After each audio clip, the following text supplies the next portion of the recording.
রক্তদান জীবনদান। গ্রীষ্মকালীন রক্ত সংকট মোচনে রক্তদান শিবির আয়োজিত হলো ইলামবাজারে। 10ই মে রবিবার West Bengal voluntary blood donors society ও বীরভূম ভলান্টারি ব্লাড ডোনার্স সোসাইটির তত্ত্বাবধানে এবং বীরভূম ভলান্টারি ব্লাড ডোনার্স অ্যাসোসিয়েশনের সহযোগিতায় বীরভূমের ইলামবাজারে একটি স্বেচ্ছায় রক্তদান শিবির আয়োজিত হয়। উল্লেখ্য, শিবির আয়োজনে উপস্থিত ছিলেন একাধিক নেতৃত্ব। পাশাপাশি শিবিরের সামগ্রিক পরিচালনার দায়িত্বভার কাঁধে তুলে নেন কম্বাইন্ড স্পোর্টস একাডেমি ও টিম প্রত্যাশা। একই সাথে এখানে উপস্থিত শিবিরে 3 জন মহিলা সহ মোট 64 জন স্বেচ্ছায় রক্তদান করেন। বোলপুর মহকুমা ব্লাড সেন্টারের টেকনিশিয়ান সহ ডাক্তারবাবু এসে রক্ত সংগ্রহ করে নিয়ে যায়।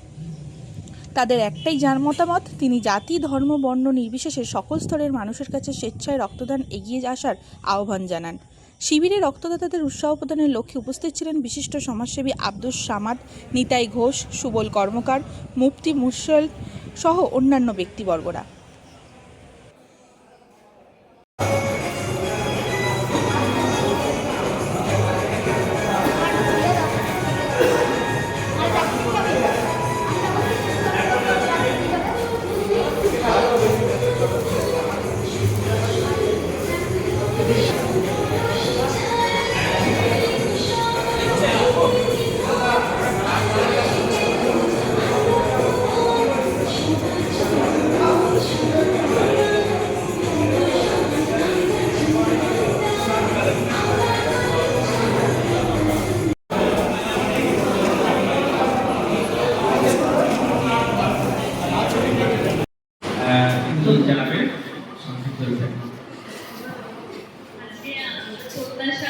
ফাউন্ডেশন এবং কম্বাইন্ড স্পোর্টস একাডেমির তরফ থেকে যে ক্যাম্প অর্গানাইজ করা হচ্ছিল, অলমোস্ট 64 ইউনিট ব্লাড কালেক্ট হয়েছে এবং 2.5 ঘন্টার মধ্যে সমস্ত কমপ্লিট হয়ে গেছে এবং ক্যাম্প খুবই অর্গানাইজ হয়েছে এবং সমস্ত অর্গানাইজারদের রিকোয়েস্ট করা হচ্ছে এরকম ভাবে ক্যাম্প আয়োজন করতে থাকে, যাতে যে সমস্ত পেশেন্টের বারবার রক্ত লাগে, সিনিয়র পেশেন্ট, সিকেডি পেশেন্ট এবং ক্যান্সার পেশেন্ট, তাদের অনেক সুবিধা হয়।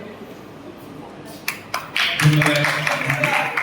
আমরা সকলকে আমাদের টেকনিশিয়ান দৃশ্য থেকে আমাদের বোলপুর ব্লাড সেন্টার আমাদের দিদি হতে বলে দিদি কিছু বলবেন।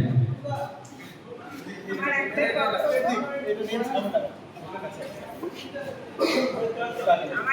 বক্তব্য, আমার এই পায়রা কাছে থাকলে আগামী দিনে আমি আরো ভালোভাবে ব্লাড ব্যাংক চালাতে পারবো। ধন্যবাদ। আমরা তো আছি, আমাদেরকেও কাছে রেখেন, আমরা তো কাছে থাকবোই, আমাদেরকেও কাছে রেখে আমরা মানুষের জন্য মাঝে মাঝে আপনাদেরকে বিরক্ত করি, আমাদের জন্য নয়, মানুষের জন্যই আমরা ব্লাড সেন্টারে বারবার আপনাদেরকে বিরক্ত করি, দিতেই হবে, দিতেই হবে। তো যাই হোক, এই সম্পর্ক অটুট থাকুক। ধন্যবাদ।